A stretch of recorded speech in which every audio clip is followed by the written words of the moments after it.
নুসরাত আর ইরহাম একপাশে চোখ মুখ চোরের মতো করে দাঁড়িয়ে আছে। আরশ বিরক্ত হলো নিজের উপর।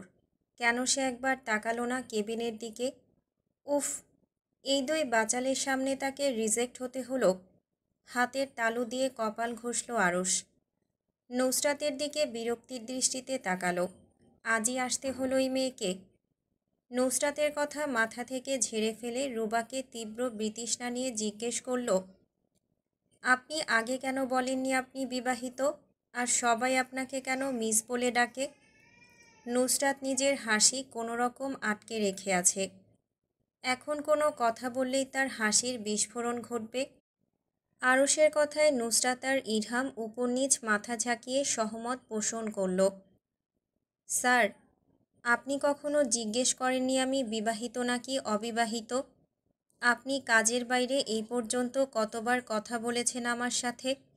সব সময় তো কাজ নিয়েই কথা বলেন। আপনাকে যখন আমি ইসরাতের বিয়েতে দাওয়াত করলাম তখন আপনি বুঝলেন না আমি আপনাকে স্পেশালি কেন দাওয়াত দিয়েছি?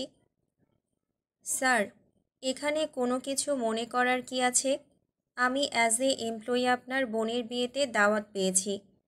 আমি তো সেটা মনে করেই বিয়েতে আর মেহেদিতে গিয়েছিলাম। নুসরাত মাথা নাড়ালো। ইরহামও নুসরাতের সাথে মাথা নাড়ালো। আরশ রাগী চোখে দুজনের দিকে তাকালো। তোদের দুইটাকে রেখেছি এখানে মাথা নাড়ানোর জন্য? যে কথা বলছে তার সাথে মাথা নাড়াচ্ছিস কেন? ইরহাম আর নুসরাত উপর নিচ মাথা নাড়িয়ে আবার দুই পাশে মাথা নাড়ালো। আরশ নিজেকে বকে উঠল। কোন পাগলদের চক্করে পড়েছে সে? এসব পাগলদের কিছু বলাই ভুল। আমাকে দেখে কি আপনার একবারও মনে হয়নি আমার কোনো অনুভূতি আছে আপনার প্রতি? রুবা কিছু বলতে গিয়ে আটকে গেল। নুসরাত মাথা তুলে রুবাকে মিনমিন করতে দেখে উৎসাহ দিয়ে বলল, আরে আপু, বলে ফেলুন।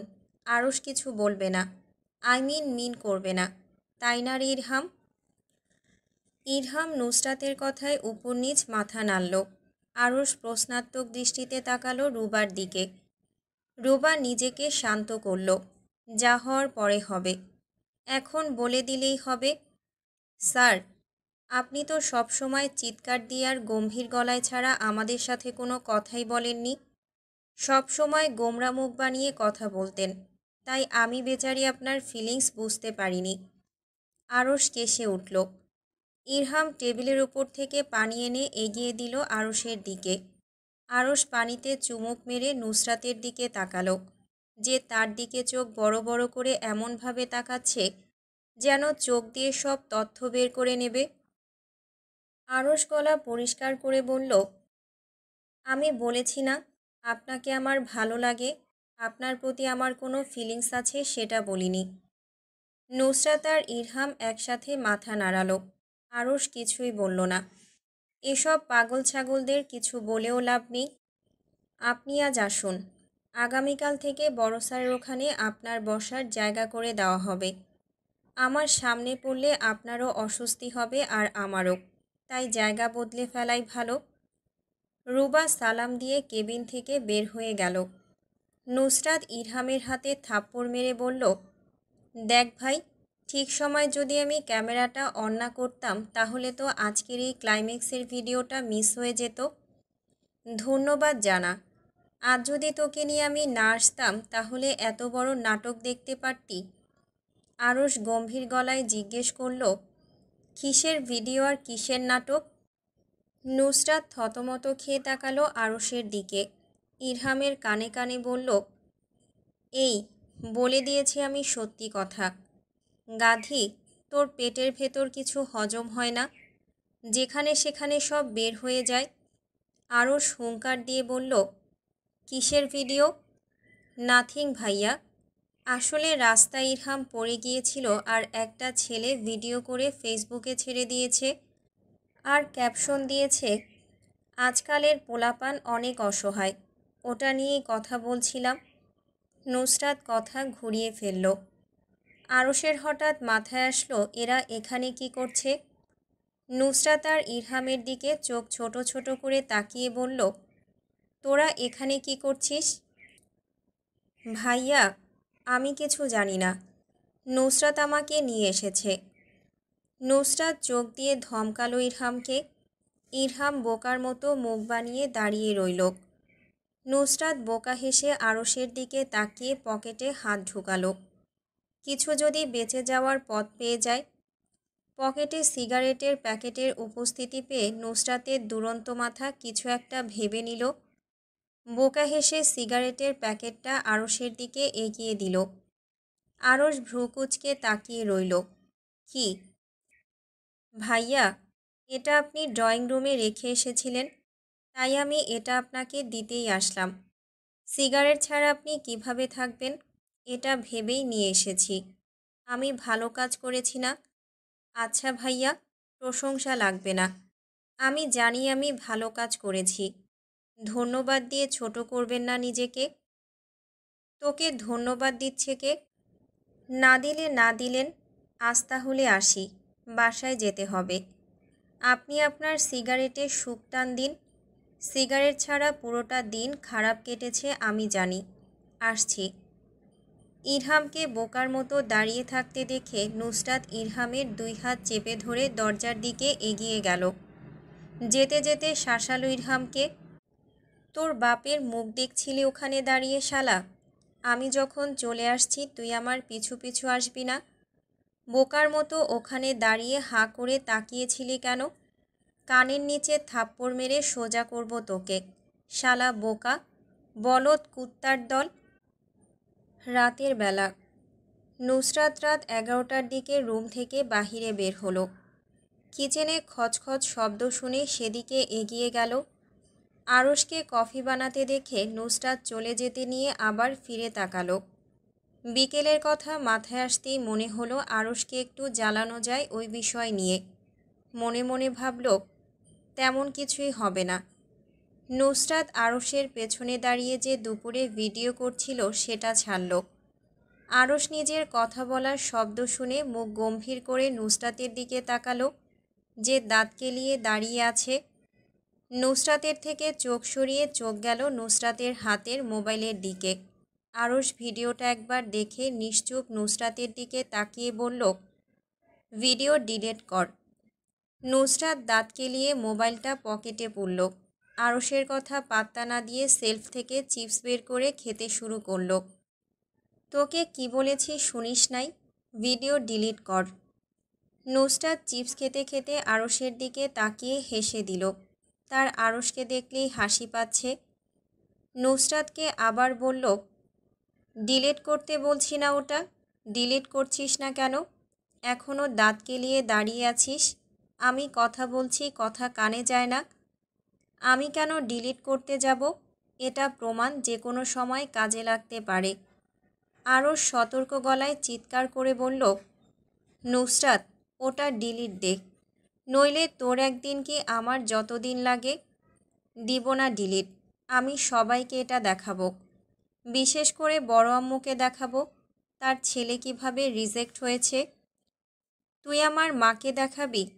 আরশ নুসরাতকে তাচ্ছিল্য করে হাসল। তোর বিশ্বাস হয় মা তোর কথা বিশ্বাস করবে? আমি যদি বলি এটা তুই এডিট করে এনেছিস, আমার মা জীবনেও আমাকে রেখে তোকে বিশ্বাস করবে না। হাসালি রে নুসরাত। আরশ গ্যাস বন্ধ করে দিয়ে নুসরাতের দিকে এগিয়ে আসলো। নুসরাতের থেকে 1 হাত দূরে দাঁড়িয়ে নুসরাতের হাতের বাহুতে ধাক্কা দিল। নুসরাত কিছুটা অসাবধানতাবশত পেছনে ছিটকে গেল। নুসরাত কপালে ভাঁজ ফেলে আরশের দিকে তাকালো। এর আবার কি হয়েছে? রুবার শোকে মাল খেয়ে টাল হয়ে গেল নাকি? নিজেকে কি মনে করিস তুই? নুসরাত ঝটপট বলল, প্রিন্সেস ডায়না মনে করি। আরশ আবার তাচ্ছিল্য করে হাসল। এবার একটু জোরেই হাসল। নুসরাত এক ভ্রু কুঁচকে তাকিয়ে রইল। তোর প্রিন্সেস ডায়নার পায়ের সমান হওয়ার যোগ্যতা আছে? ইভেন তোর তো আমার পায়ের সমান হওয়ারও যোগ্যতা নেই। নুসরাত কিছু বলতে নেবে তার আগেই আরশ নুসরাতের মুখ চেপে ধরে রাখল। আজকে আমি বলবো আর তুই শুনবি।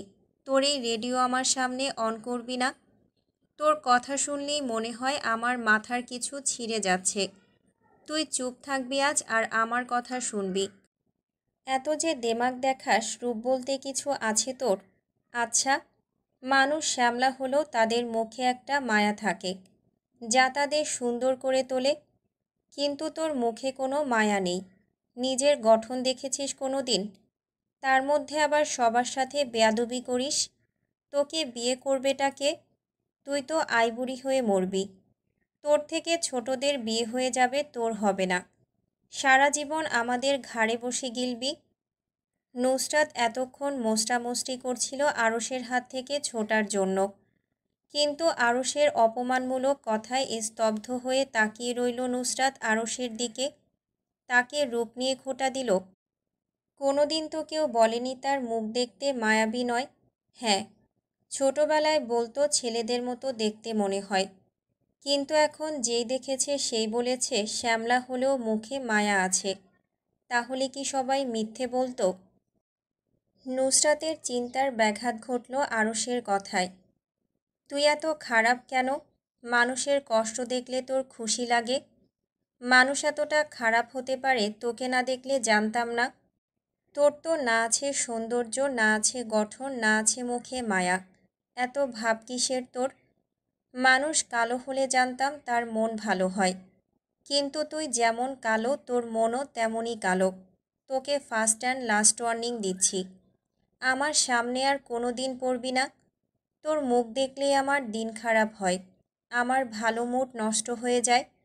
দূরে থাকবে আমার থেকে 10 হাত, না হলে তোর এই মুখ আমি ভেঙে দেব। নুসরাত কথা বলার ভাষা খুঁজে পেল না। সে কি বলবে? সব অপমান ঢোক গিলে হজম করে নিল।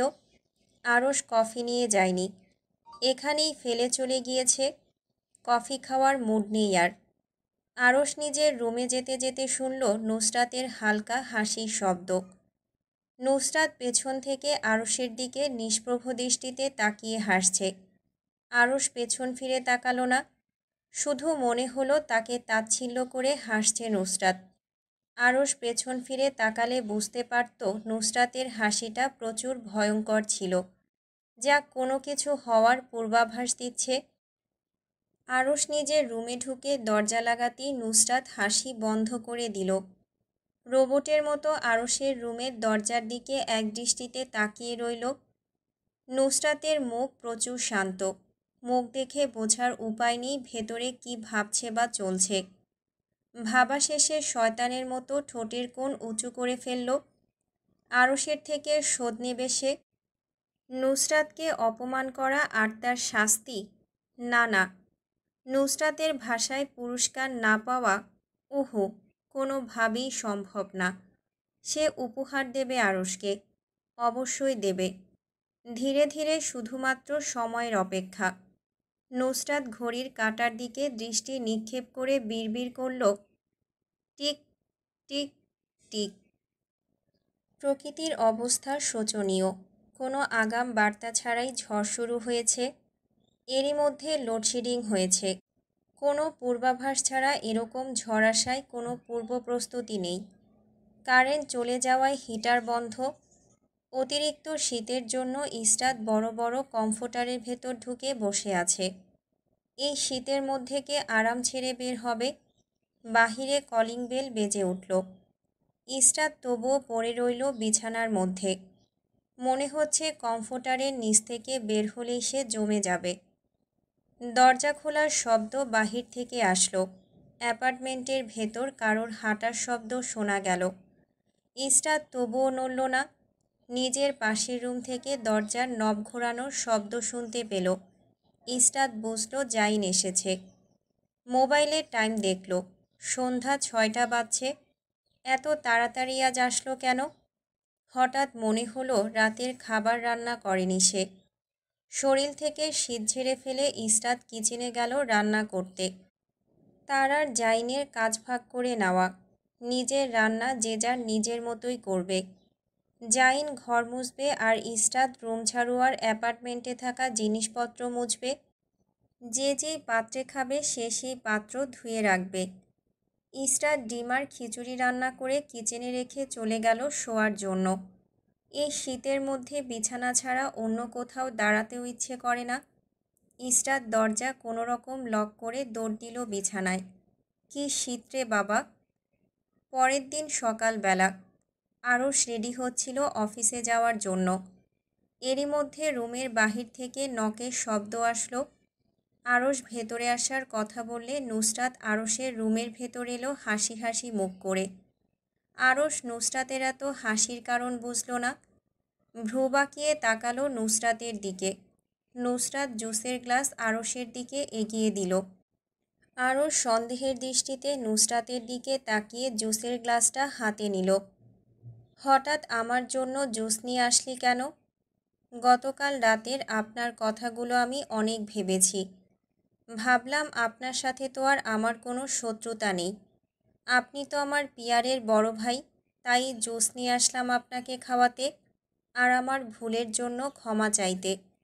আমি আর কোনো দিন আপনার সামনে আসবো না, আর কোনো দিন বেয়াদবিও করব না। আরশের কিছুটা সন্দেহ দূর হলো নুসরাতের উপর থেকে, কিন্তু পুরোপুরি দূর হলো না। ভাইয়া, আপনি আমায় বিশ্বাস করছেন না? আমি প্রমিস করছি, আপনি যতদিন পর্যন্ত আমাকে দেখতে না চাইবেন ততদিন পর্যন্ত আমি আপনার দৃষ্টিসীমানার সামনে আসব না। আমি ভালো হওয়ার চেষ্টা করছি, একটা সুযোগ দিয়ে দেখুন। সত্যি তো? 110%। আরশ এক চুমুকে পুরো গ্লাস খালি করে দিল। নুসরাত আরশের দিক থেকে হাসি হাসি মুখ করে পেছনে ফিরল। আরশের উল্টো দিক হতেই মুখ শক্ত করে ফেলল। আরশ গাড়ির চাবি মানিব্যাগ পকেটে ঢুকিয়ে নিচতলায় আসলো। লিপি বেগমের কাছ থেকে বিদায় নিয়ে সদর দরজার সামনে যেতেই মাথা ঘুরে উঠল। এক মুহূর্তের জন্য মনে হলো আরশের কাছে পুরো দুনিয়ায় নড়ে উঠেছে। আরশ শরীর ঝাড়া মেরে ঠিক করল। সদর দরজা থেকে বের হয়ে সামনে হাঁটতে যাবে, সিঁড়ি থেকে ধূপ করে উল্টে পড়ল। আরশ পড়ে যেতেই নিজের কাছে মনে হলো পুরো দুনিয়া অন্ধকার হয়ে গিয়েছে। নুসরাত আর ইরহাম দরজার পাশ থেকে দৌড় দিয়ে আসলো আরশকে পড়ে যেতে দেখে। চোখের সামনে হাত তুলে উপর নিচ করল নুসরাত। নুসরাত বিড়বিড় করল, মরে গেল নাকি? কোনো সাড়া শব্দ না পেয়ে নাকের কাছে হাত নিল। আবার নিজেকে বলল, না, বেঁচে আছে। জায়ান এসে আরশের মাথার কাছে বসল। আরশের দিকে করুণ চোখে তাকিয়ে বলল, আমার কোনো দোষ নেই, সব দোষ এই মেয়ের। আমি কিছুই করিনি। এ আমাকে ব্ল্যাকমেল করে সব করাচ্ছে। আমি কিন্তু বলে দিচ্ছি আরশ, আমার কোনো দোষ নেই। আমার গোপনীয় কথাও ভাইরাল করে দেবে বলে আমি ওর কাজ করে দিচ্ছি। নুসরাত বিরক্ত হয়ে বলল, আরে ভাইয়া, এত ম্যামা করছেন কেন? ও এখন বেহুশ, ও তো কিছুই শুনতে পাচ্ছে না। 1 ঘন্টার আগে হুঁশে ফিরে আসবে না, তাই আপনার কথাও শুনতে পাবে না। মেহেরুন্নেসা পেছন থেকে এসে নুসরাতের পিঠে খোঁচা দিলেন। নুসরাত বিরক্ত হয়ে পেছনে তাকালো। কি হয়েছে, খোঁচাখুচি করছো কেন? তুই আমার আরশরে কই নিয়া যাইতাছোস এইরকম বেহুশ কইরা? বিয়ে করতে নিয়ে যাচ্ছি। শালাকে কোনো মেয়েই বিয়ে করতে রাজি হচ্ছে না, তাই আমি বোন হিসেবে উপকার করে দিচ্ছি বিয়ে করে। এবার বেশি কথা না বলে সাইড হও। তুই বিয়া কইরা ফালাইবি, তোর বাপ মারে জানাইবি না? আর আরশ তো বেহুশ, বিয়া করবি কেমনে? পরে জানাবো। এখন তুমি বুড়ি চুপচাপ বাড়িতে গিয়ে বসো। পরে তোমার নাতির হুঁশ ফিরলে বিয়ে করব। এখানে তোমার নাতির হুঁশ ফিরলে বিয়ে করা মুশকিল হয়ে যাবে।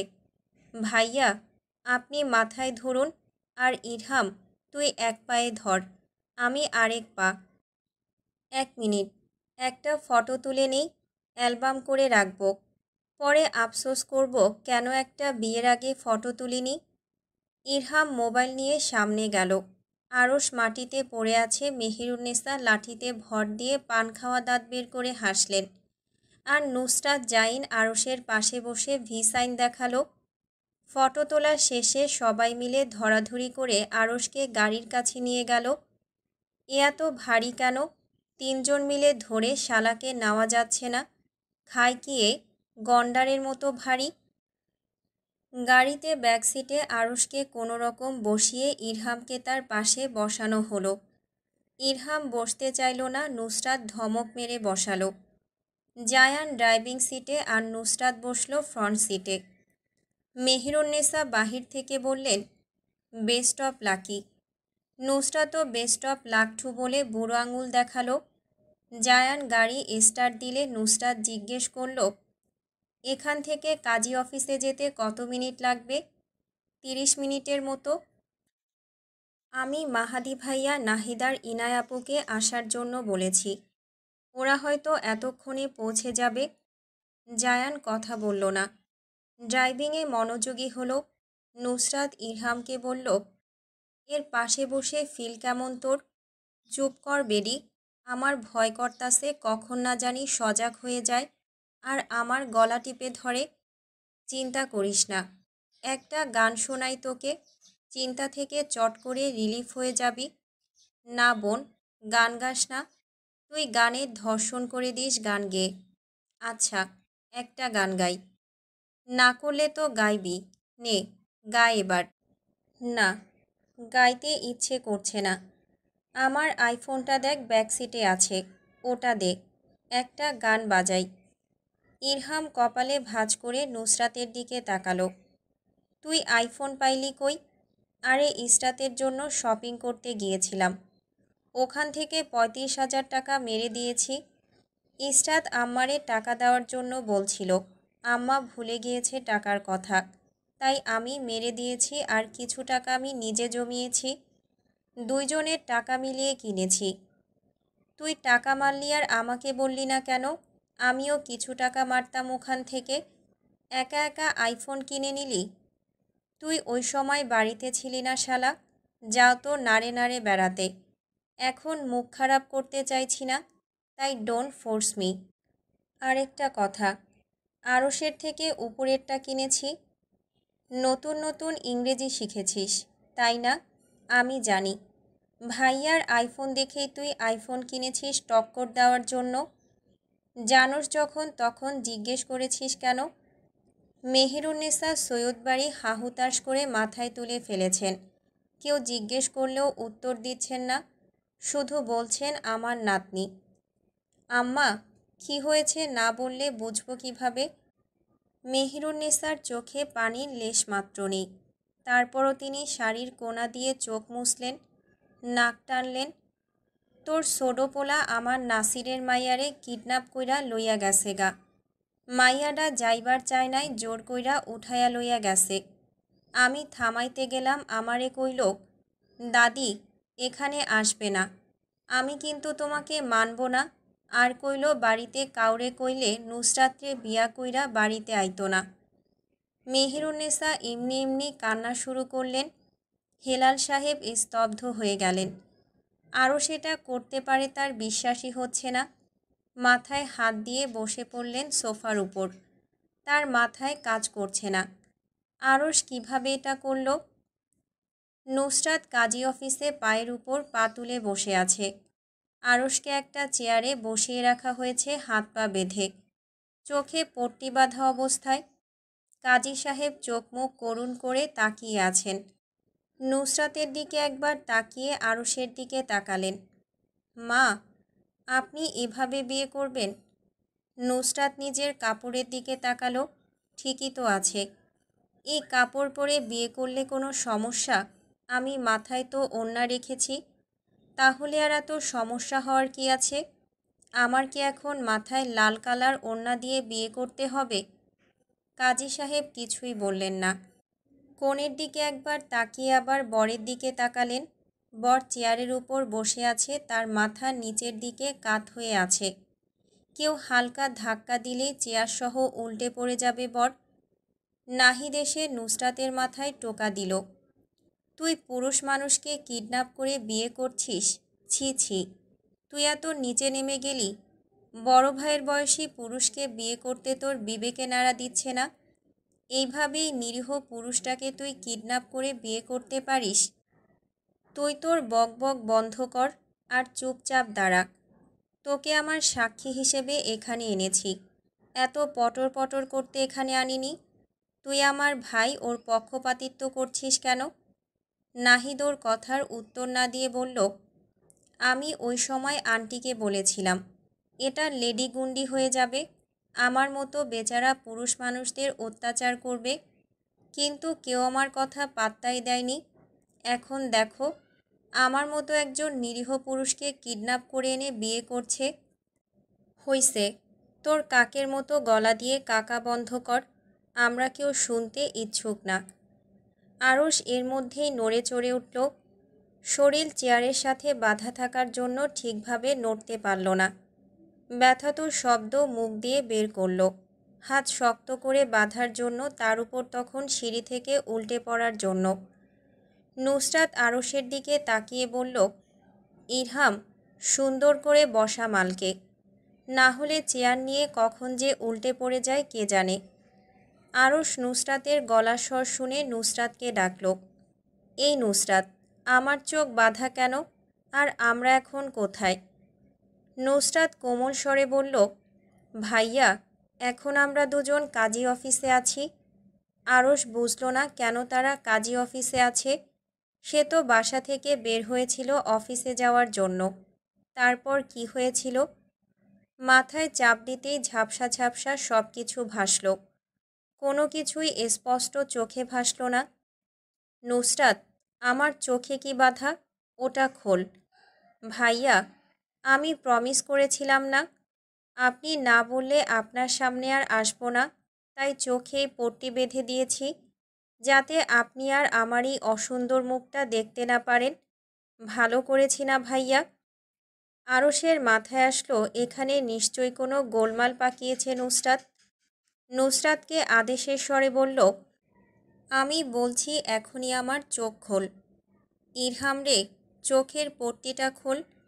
ইরহাম খুলে দিল চোখে বাঁধা কাপড়।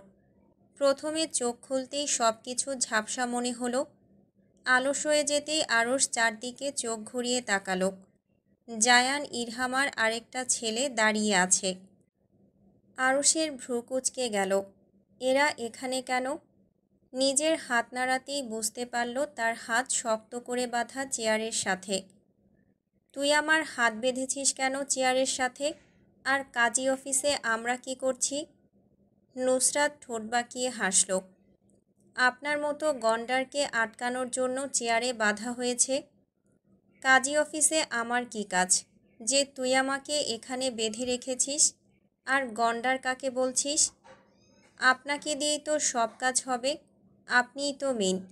আপনাকে ছাড়া কোনো কাজই সম্পন্ন হবে না। আর আপনি তো শুধু এখানে চেয়ারের সাথে বাঁধা, আর কেউ না। তাহলে বুঝতে পারছেন না কেন? আপনাকেই বলছি গন্ডার।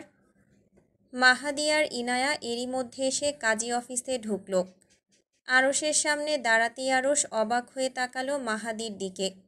এ আবার এখানে কি করছে? আরশ অবাক হয়ে জিজ্ঞেস করল, তোরা সবাই এখানে কি করছিস? মাহাদি বলল, আজ আমার বন্ধুর বিয়ে, তাই এখানে এসেছি। আরশ বুঝল ঘ্যাপলা আছে এখানে। নুসরাতের দিকে তাকালো, যে মুখ শক্ত করে বসে আছে সামনের দিকে তাকিয়ে। আরশ মাহাদির দিকে অসহায় চোখে তাকিয়ে বলল, মাহাদি, আমার হাত চেয়ার থেকে ছুটিয়ে দে। কি শক্ত করে বেঁধে রেখেছে আমার হাত, ব্যথা হয়ে গিয়েছে। মাহাদি হালকা হেসে হাত অপরাধীর মতো উপরের দিকে তুলল। ভাই, মাফ করিস, আমি পারবো না। আরশ জায়ানের দিকে তাকালো। জায়ান দুই পাশ মাথা নাড়ালো। ইরহামের দিকে তাকাতেই ইরহাম বলল, ভাই, আমার দিকে তাকাবেন না, আমি আপনার মতো এক অসহায় প্রাণী। আমি যদি আপনাকে এখন ছাড়িয়ে দিই তাহলে এই শাকচুন্নিটা আমার ঘাড় মটকাবে। আই অ্যাম সরি ছোট ভাইয়া, মাফ করে দেবেন আমাকে, আপনাকে সাহায্য করতে পারলাম না। ইনায়ার দিকে তাকালে দেখল সে আগে থেকেই মাথা নাড়িয়ে না করছে আরশকে। এবার নাহিদের দিকে তাকাতেই নাহিদ উৎফুল্ল গলায় বলল, ভাইয়া, আমি একজন মানবতার ফেরিওয়ালা। আমি আপনার আজ সেবা করে নিজেকে ধন্য করব। আমি আজ আপনাকে এখান থেকে বাঁচাবো।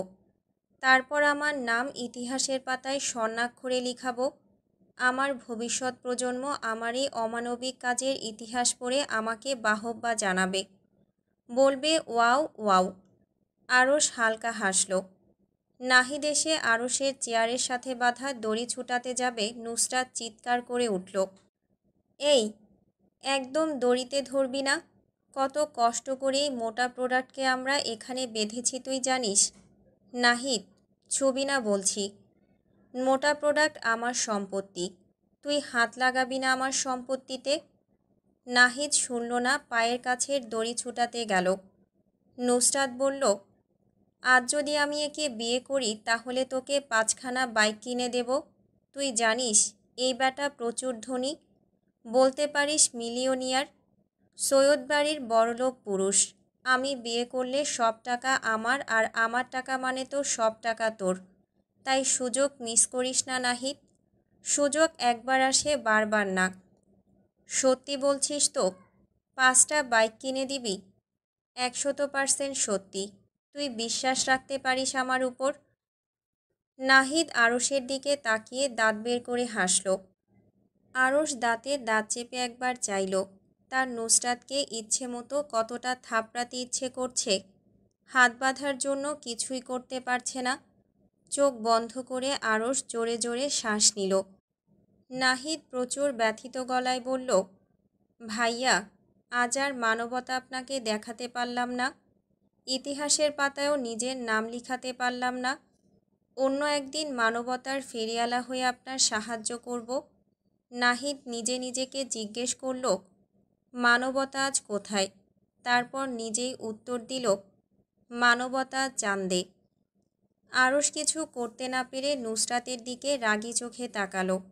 নুসরাত আরশের দিকে ফিরেও তাকালো না। মা, ছেলেটা কি বিয়েতে রাজি? ছেলের রাজি দিয়ে কি হবে? ছেলে রাজি না হলেও বিয়ে হবে, রাজি হলেও হবে। ছেলে রাজি না হলে বিয়ে হবে কিভাবে? আরশ গম্ভীর গলায় বলল, আমি এই বিয়েতে রাজি না। এ পুরুষ নির্যাতন করে বিয়ে করতে চাচ্ছে। কাজী সাহেব বললেন, তাহলে তোমার বিয়ে হবে না? ছেলে তো রাজি হচ্ছে না, এখন কি করব? নুসরাত ঠোঁট বাঁকিয়ে হাসল। কাজী সাহেব, বর রাজি হলে তো বিয়ে হবে, আর বর রাজি হয়ে যাবে, চিন্তা করবেন না। কাজী সাহেব মাথা উপর নিচ নাড়ালেন। নুসরাত এবার একটু শব্দ করে হাসল। দাঁড়ান, আমার একটু গান গাইতে ইচ্ছে করছে, গান গেয়ে শোনাই আপনাদেরকে। ইরহাম কিছু বলতে যাবে, তার আগেই নুসরাত চোখ রাঙালো। আমার গানের মাঝে কেউ ডিস্টার্ব করবে না। ভালো না লাগলে কান বন্ধ করে বসে থাকো। আমি আমার হবু জামাইকে গানটা শোনাতে চাই। নুসরাত গলা পরিষ্কার করে গান ধরল। তু বাঞ্জা মেরি বাচ্চে কা পাপা, মে বান যাউঙ্গি তেরি বাচ্চি কি মাম্মি, হে বয়, হে ফ্রান্সি বয়। ইরহাম নুসরাতকে থামিয়ে বলল, বোন, গানটার ধর্ষণ এভাবে করিস না। তুই গানটার ইজ্জত মেরে দিলি। এটা হে বয় না, হে গাল হবে। আমি ঠিকই গাচ্ছিলাম। দেখেছিস, তুই আমার গানটা বুঝতে পেরেছিস, তাহলে ভুল হবে কেন? ইরহাম নাক কুচকে নুসরাতকে ভেঙচি কাটল। নুসরাত ওসবে পাত্তা না দিয়ে পা তুলে চেয়ারে বসল। মাহাদির দিকে তাকিয়ে বলল, ভাইয়া, যা বলেছিলাম এনেছেন? নুসরাত কথা শেষ করার আগে আরশ বলল, অনেক তামাশা করেছিস, এবার আমার হাত পা থেকে দড়ি খুলে দে। তোর ঢং দেখেছি অনেক, আমার কাজ আছে, তোদের নাটক দেখতে ইচ্ছে করছে না। নুসরাত এমন ভাব করল যেন আরশের কথাই শোনেনি। আরশ নামক কোনো ব্যক্তি এখানে উপস্থিত আছে বলে সে জানে না, এরকম করল। মাহাদি নুসরাতের হাতে বন্দুক এনে দিল। নুসরাত বন্দুক নাড়াচাড়া করে দেখল, কাজী সাহেবের দিকে টার্গেট করল। তারপর আরেকবার নাড়াচাড়া করল। কাজী সাহেব হেসে উঠলেন। নুসরাতকে ঠাট্টা করে বললেন, মা, এটা দেখে তো মনে হচ্ছে বাচ্চাদের খেলনার বন্দুক। নুসরাত কথা বলল না। আরশের দিকে এবার সরাসরি তাকালো। জিজ্ঞেস করল, বিয়ে করবেন আমাকে? আরশের একই জবাব আসলো, না। আর এই খেলনার বন্দুক নাড়াচাড়া করা বন্ধ কর। তুই এটা দেখিয়ে আমাকে ভয় দেখাতে চাচ্ছিস? নুসরাত সাইকোদের মতো মাথা কাত করল। আরুষের চোখের দিকে তাকিয়ে ঠোঁট বাঁকিয়ে পৈশাচিক হাসি হাসল। কাজী সাহেব আরুষের কথা শুনে নিজেও হাসলেন। নুসরাত বন্দুক কাজী সাহেবের মাথার উপর দিয়ে রেখে ট্রিগার চাপল। ট্রিগার চাপতেই বন্দুকের ভেতরের গুলি শু করে বের হয়ে গেল। একটুর জন্য কাজী সাহেবের মাথার খুলি উড়ে যায়নি। নুসরাত বন্দুক ধরে যেদিকে পারল সেদিকে একটা গুলি মারল। ইরহাম চিৎকার করে উঠল। কাঁদো কাঁদো গলায় বলল, এই পাগলের হাত থেকে কেউ বন্দুক নাও, এর হাত শার্প না, কখন আমাদের ভুলে গুলি করে উড়িয়ে দেবে। ভাই, আমি এখনও বিয়ে করিনি। বিয়ে করার আগে আমার বউকে বিধবা করে এই পৃথিবী থেকে আমি বিদায় নিতে চাই না। নুসরাতের মাথার উপর ছাদের দিকে আরেকটা গুলি করল। কাজী সাহেবের দিকে তাকিয়ে টেনে টেনে হেসে জিজ্ঞেস করল, কাজী সাহেব, বিশ্বাস হলো তো এটা আসল বন্দুক, কোনো খেলনার বন্দুক না? বিশ্বাস না হলে আমি আবার আপনার উপর ট্রাই করে দেখতে পারি। বন্দুক কোলের উপর রেখে নুসরাত নিজের পকেট থেকে মোবাইল বের করল। মোবাইলের গ্যালারিতে ঢুকে আরশের সামনে কিছু ছবি তুলে ধরল। এগুলো তুই কোথায় পেলি? প্রমাণ জোগাড় করেছি। এগুলো এক কাজ করি, ফ্যামিলি গ্রুপে ছেড়ে দেই, আর আপনার রুবার কথাগুলো মিডিয়ায় ছেড়ে দেই। সেই রিচ অ্যান্ড ভিউ হবে, আর আপনিও ভাইরাল হয়ে যাবেন। আরশ নুসরাতের দিকে লাল চোখ বানিয়ে তাকিয়ে রইল। কিছু না করতে পেরে রাগে হাত মুষ্টিবদ্ধ করল। নুসরাত শব্দ করে হাসল। বড় আব্বুকে আপনি যে সিগারেট খান সেটা ওনার হোয়াটসঅ্যাপের ইনবক্সে পাঠিয়ে দেই। প্রমাণ হিসেবে আপনার একটা ছবিও সিগারেট খাওয়া অবস্থায় আমার কাছে আছে। আরশ হাত ছুটানোর চেষ্টা করল। নুসরাত এক ঠোঁট উপরে তুলে আরশকে তাচ্ছিল্য করে হাসল। ওহো, নড়াচড়ার চেষ্টা করবেন না, চেষ্টা করলে আপনি ব্যথা পাবেন। নুসরাত মুখ দিয়ে চুক চুক শব্দ করে বলল, আমাকে থাপ্পড় মারতে ইচ্ছে করছে আপনার? যে মুখ দিয়ে কথা বলছি ওই মুখ ভেঙে দিতে ইচ্ছে করছে। আমারও গতকাল রাতে ইচ্ছে করছিল আপনার মুখ থাপড়ে নকশা বদলে দেওয়ার, কিন্তু বড় ভাই তাই কষ্ট করে হাত সামলেছি। আরশ গর্জে উঠে বলল, এই মহিলা আমাকে জোর করে বিয়ে করছে আর তোরা দাঁড়িয়ে দাঁড়িয়ে ঢং দেখছিস? মাহাদি, আমি বলছি আমার হাত খুলে দে। আমি তোদের কিচ্ছু করব না, শুধু এটাকে দুটো থাপ্পড় মারব। মাহাদি অসহায় মুখ বানিয়ে বলল, ভাই, আমারও হাত পা বাঁধা। আমার কিছু গোপন থেকে গোপনীয় জিনিস ওর কাছে ব্ল্যাকমেলের জন্য আছে। বলেছে ওর কাজ না করলে প্রমাণ ভাইরাল করে দেবে। আরও সবার দিকে অসহায় চোখে তাকালো। সবারই এক কথা, তাদের কিছু না কিছু জিনিস নুসরাতের কাছে আছে। তার কথা না শুনলে সে ভাইরাল করে দেবে সেসব। আরশ ভাইয়া, কেউ নেই আপনাকে বাঁচানোর জন্য। এবার বিয়ে করে নিন আমাকে, আমি আপনাকে এখান থেকে বাঁচাবো বিয়েটা করে নিলেই। আরশ নুসরাতের দিকে তাকালো, দাঁত চেপে বলল, তোকে আমি বিয়ে করতে যাব কোন দুঃখে? আমি জীবনেও তোকে বিয়ে করব না। এই দেহে প্রাণ থাকতে তো কখনোই না। ভাইয়া, আপনি বাংলা সিনেমার আগের ডায়লগগুলো দিচ্ছেন। কি যেন ডায়লগগুলো? শয়তান, তুই আমার দেহ পাবি, মন পাবি না। আমি আপনার দেহ পেলেই হবে, মন দিয়ে কি করব? দেহ দিয়েই তো সব কাজ। আচ্ছা, যাই হোক, গতকাল রাতে আপনি আমাকে বলেছিলেন না আমাকে কে বিয়ে করবে? আমার চেহারা ভালো না, মন ভালো না, তাই আমি ভাবলাম বিয়ে যখন কেউ করবে না তখন আপনাকেই করে নিই বিয়েটা। ভালো না জিনিসটা? আপনি এত অ্যাডভাইস দিলেন, আপনার অ্যাডভাইস আপনার উপর প্রয়োগ করলাম। আরশ মুখ গম্ভীর করে ফেলল। নুসরাত বুঝল এভাবে হবে না। ইরহাম, রেজিস্ট্রি পেপার নিয়ে আয়। কী করবি? রেজিস্ট্রি করব। কিন্তু ভাইয়ার সিগনেচার ছাড়া রেজিস্ট্রি হবে কিভাবে? কেন? আগের যুগে সিগনেচার ছাড়া বিয়ে হতো না? হতো তো। ওইভাবেই হবে। যা কালি নিয়ে আয়, ভাইয়ার বুড়ো আঙুলের ছাপ বসিয়ে দেব। ইরহাম পাশের দোকান থেকে দৌড়ে গিয়ে খুঁজে কালি নিয়ে আসলো।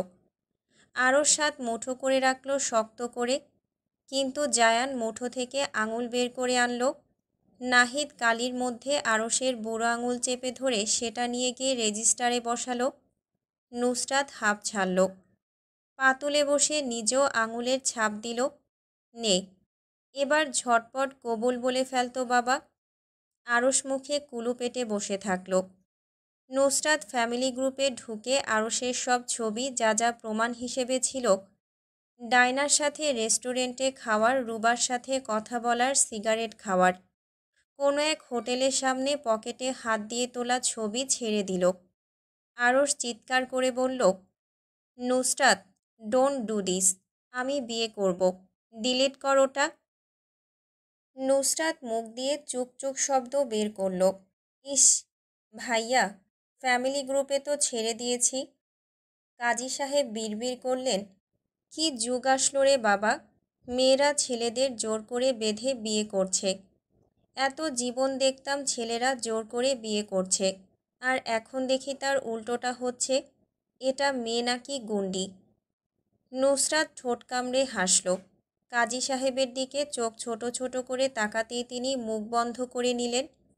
ভাইয়া, ঝটপট কবুল বলুন, আর আমিও ঝটপট ছবিগুলো ডিলিট দিয়ে দিচ্ছি। বাবু, শুরু করো তো কবুল বলা। আর ইরহাম, ক্যামেরা অন করো। আমার ভবিষ্যৎ প্রজন্ম বাবা মায়ের বিয়ের ফটো দেখবে না? তা কি করে হয়? কয়েকটা ভিডিও করিস আর ছবিও তুলিস, অ্যালবাম করে রাখবো। আরও রাগে গজগজ করে চিৎকার করে বলল, কবুল। সবাই একসাথে আলহামদুলিল্লাহ বলল। নুসরাতকে বলতে বলা হলো কবুল বলার জন্য। সে মোবাইলের দিকে তাকিয়ে তাকিয়ে একসাথে 3 বার কবুল বলল। আর ওইদিকে ইরহাম নুসরাত আর আরশের বিয়ের ভিডিও করছে। আর নুসরাত যেগুলো ফটো ফ্যামিলি গ্রুপে ছেড়েছিল তার ডিলিট ফর এভরিওয়ান করেছে। নাহিদ বলল, বোন, কান্না কর। আমার কান্না আসছে না। কান্না কি করতেই হবে? কান্না করতে হবে। আর কান্না না আসলে জোর করে আন। নুসরাত এমনি হু হু করে কান্না করল। চোখ নিয়ে ঘষল নাহিদের বুকের কাছের কাপড়ে। হয়েছে হয়েছে, আর কান্না করতে হবে না। কাজী অদ্ভুত চোখে নুসরাতের দিকে তাকিয়ে দোয়া পড়তে শুরু করলেন। নুসরাত পা নামিয়ে সুন্দর করে বসল। দোয়া পড়া শেষে আরশকে আবার চোখে পট্টি মেরে দিল। কাজী সাহেব বিড়বিড় করলেন, সারা জীবন দেখলাম মেয়েকে কিডন্যাপ করে এনে ছেলেরা বিয়ে করে, আর এখানে দেখছি ছেলেকে কিডন্যাপ করে এনে মেয়ে বিয়ে করছে। কলিযুগ কলিযুগ। আমি নুসরাত নাসির। সবাই যা করে আমি তার উল্টোটা করি। অন্যের সাথে আমাকে মিলাবেন না কাজী সাহেব। কাজী সাহেব মুখে কুলু পাটলেন। নুসরাত উঠে দাঁড়ালো। আড়মোড়া ভেঙে বলল, বিয়ে যে পড়িয়েছেন তার টাকা ওনার কাছ থেকে, আমার স্বামীর কাছ থেকে নিয়ে নেবেন। তাহলে আজ আসি কাজী সাহেব। আর একটা কাজ করবেন, আমরা এখান থেকে যাওয়ার ঠিক 10 মিনিট পর ওনার হাতের বাঁধন খুলে দেবেন। যে যার বাড়ি গিয়ে সহি সালামত পৌঁছাক, তারপর ওনাকে ছেড়ে দেবেন। এর আগে যদি এর হাত পা খুলে দিয়েছেন, তাহলেই বন্দুক দিয়ে আপনার মাথা ঝাঁঝরা করে দেব। নুসরাত যাওয়ার আগে ঝুঁকল আরশের দিকে। কানে কানে বলল, অপমান করেছিলি না? কে বিয়ে করবে আমাকে? তুই অপমান করেছিস, তাই তোকেই বিয়ে করে নিয়েছি। আর এবার থেকে এক একটা কথার জন্য এক একটা শাস্তি পাবি। Be ready for your punishment mister Arosh Helal. Nusrat মেকি হাসি হাসল। ইরহাম, জায়ান, মাহাদি, ইনায়া বের হয়ে গেল কাজী অফিস থেকে। আরশ বলল, কাজী সাহেব, আমার হাত খুলে দিন। আমি আপনাকে বিয়ে পড়ানোর জন্য যত টাকা দিবে বলেছে তার থেকেও 3 গুণ বেশি টাকা দেব। বাবা, একটা কথা আছে না, নিজে বাঁচলে বাপের নাম। আমার আর আপনার অবস্থা সেই রকম। যেখানে আপনার মতো রুষ্টপুষ্ট একজন মানুষকে বেঁধে রেখে বিয়ে করে নিল, সেখানে আমি কোন ক্ষেতের মূলা? আমাকে গুলি মেরে উড়িয়ে দেবে টাইমের আগে আপনাকে ছেড়ে দিলে। তাই বাবা, চুপচাপ বসে থেকে নিজের জান হেফাজত করো, আর আমার যেন আমাকে হেফাজত করতে দাও। গতকাল রাতে ঝড় আসার সাথে বৃষ্টি হওয়ায় প্রকৃতির অবস্থা খুবই খারাপ। অতিরিক্ত বৃষ্টির কারণে শীত পড়েছে অনেক বেশি। ইসরাত এক হাত অন্য হাতের সাথে ঘর্ষণ করে হাত গরম করতে চাইল, তবুও মনে হলো শীত কমেনি। গলায় স্কার্ফ পেঁচিয়ে শরীরে গরম কাপড় জড়ালো, পায়ে বুট পরে মাথায় ওড়না পেঁচিয়ে ক্যাব বুক করল। প্রয়োজনীয় সব জিনিস পকেটে পুরে ইসরাত অ্যাপার্টমেন্ট লক করে বের হয়ে গেল। Good morning Camellia. Good morning Israt. Camellia, it's not Israt, it's Israt. How are you? I am fine Israt.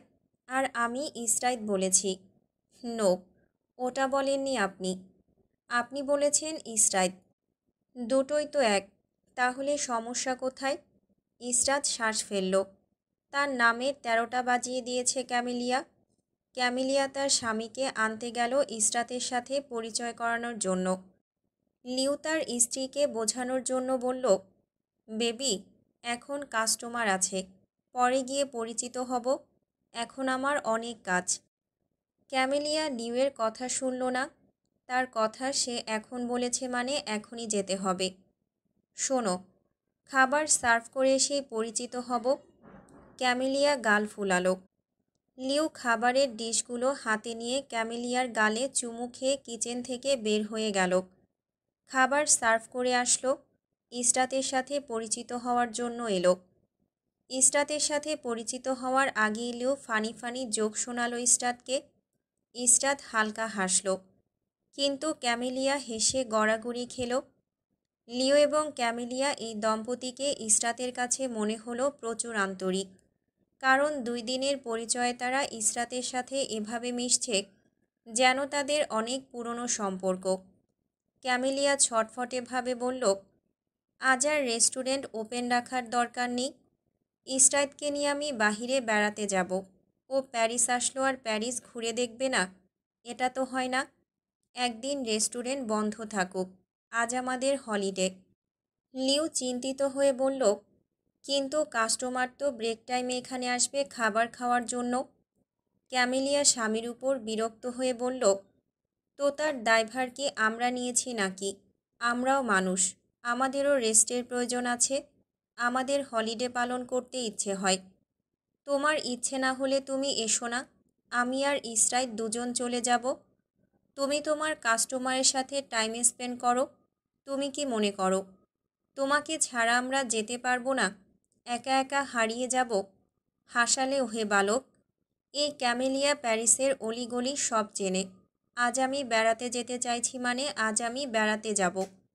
কারোর আমাকে থামানোর সাধ্যি নেই, শুধুমাত্র গড় ছাড়া। চলো ইসরাত, আমরা যাই। কারোর ইচ্ছে না হলে আসার দরকার নেই। আরে বেবি, রাগ করছো কেন? আমি কি বলেছি যাব না? তোমার থেকে ইম্পর্ট্যান্ট আমার কাছে আর কিছুই না। চলো চলো, একদিন রেস্টুরেন্ট অফ থাকলে কিছুই হবে না। ক্যামেলিয়া হেসে স্বামীকে জড়িয়ে ধরে গালে চুমু খেল। ইসরাত চোখ অন্যদিকে ফিরিয়ে নিল। লজ্জা শরম নেই এই মেয়ের। আবার মাথায় আসলো, এটা তো নর্মাল বিষয়, এরা তো রাস্তায় দাঁড়িয়ে লিপ কিস পর্যন্ত করে। সৈয়দ বাড়ির পরিবেশ থমথমে হয়ে আছে। নুসরাত মাথা নিচু করে চুপচাপ ড্রয়িং রুম থেকে চলে যেতে চাইলে হেলাল সাহেব ডেকে উঠলেন। নুসরাতের চোয়াল ঝুলে পড়ল। এখন আবার ডাকছেন কেন? হৃৎপিণ্ডের গতি ধূপ ধূপ করে বেড়ে গেল। মনে মনে দোয়া ইনুস পড়ে হেলাল সাহেবের সামনে এসে দাঁড়ালো। আরশ তোমার সাথে কি করেছে?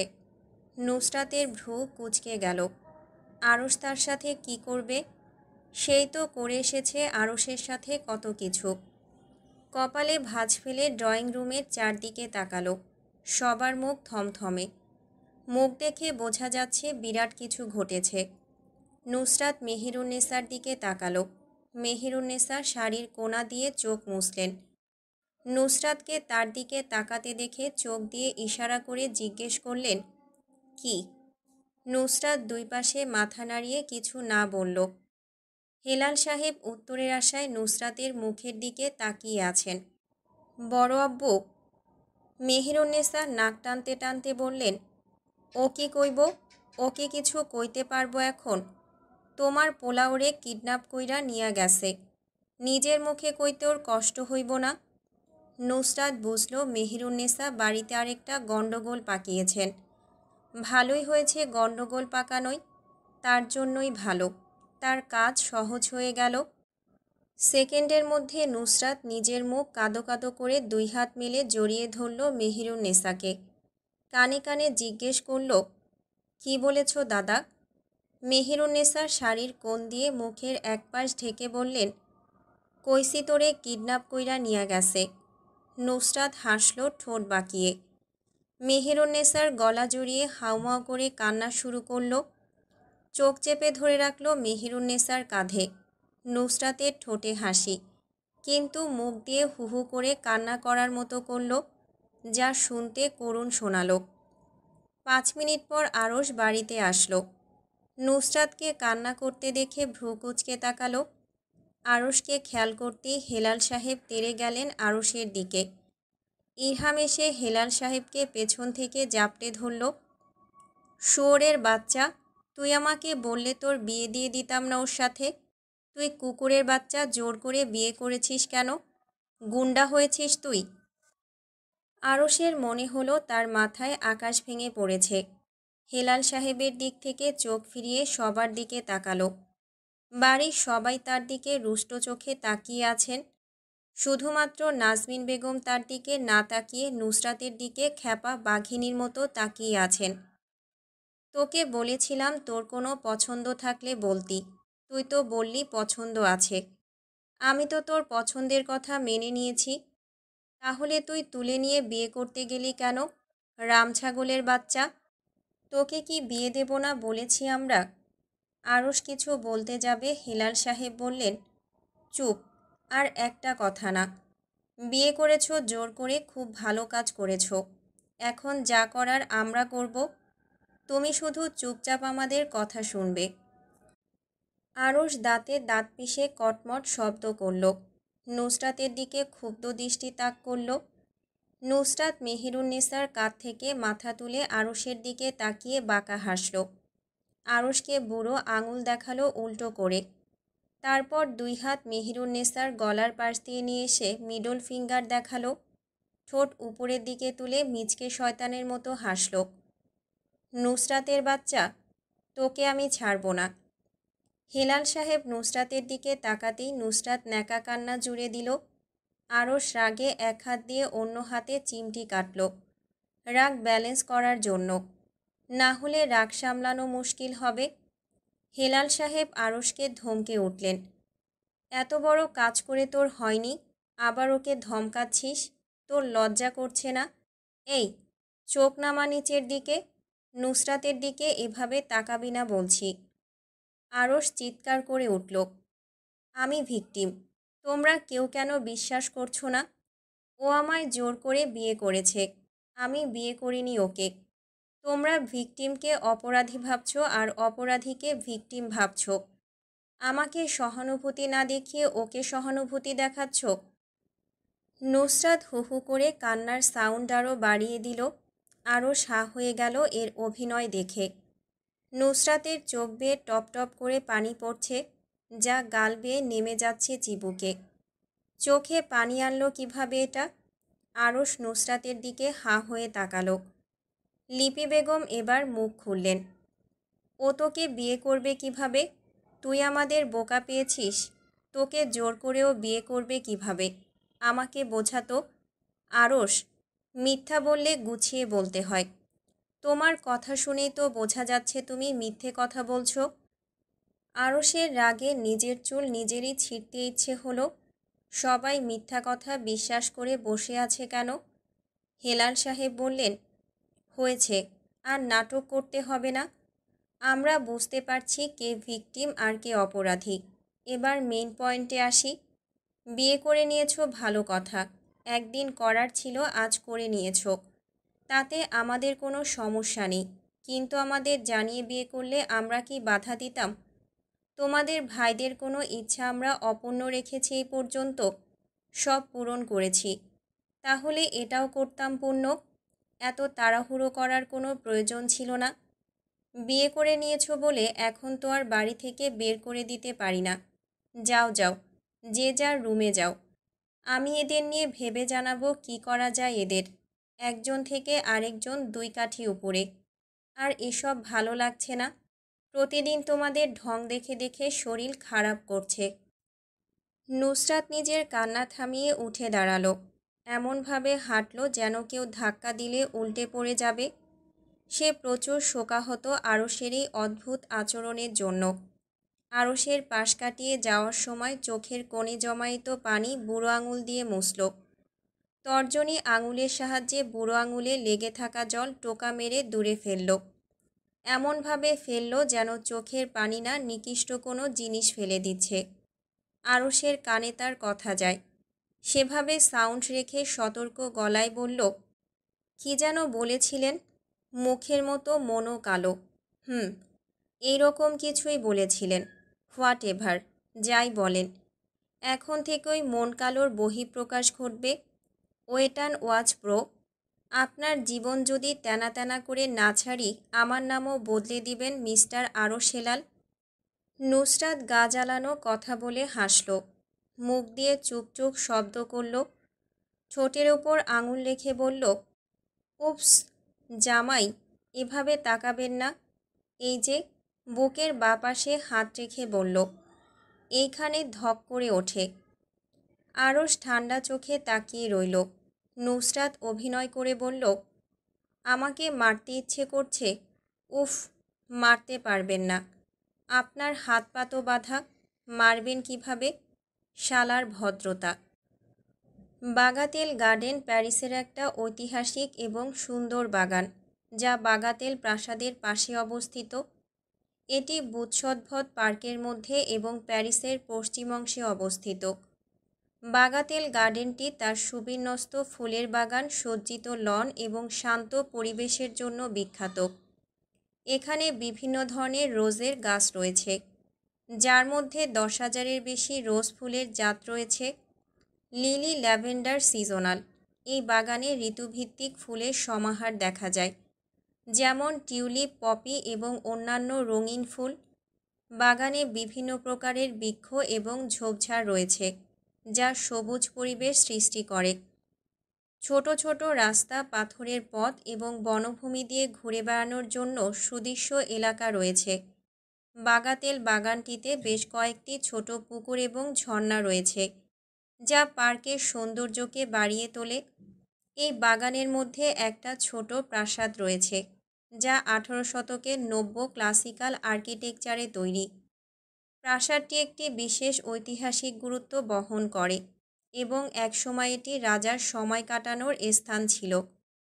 বাগাতেল গার্ডেনে বছরে একাধিক ফুলের প্রদর্শনীর আয়োজন করা হয়, যার মধ্যে সবচেয়ে জনপ্রিয় হলো রোজ ফেস্টিভ্যাল। এই ফেস্টিভ্যাল মে মাসের শেষ সপ্তাহ থেকে শুরু হয়, জুন মাসের প্রথম সপ্তাহে গিয়ে শেষ হয়। এখানে বিভিন্ন ধরনের ফুলের প্রদর্শনী এবং প্রতিযোগিতার আয়োজন করা হয়।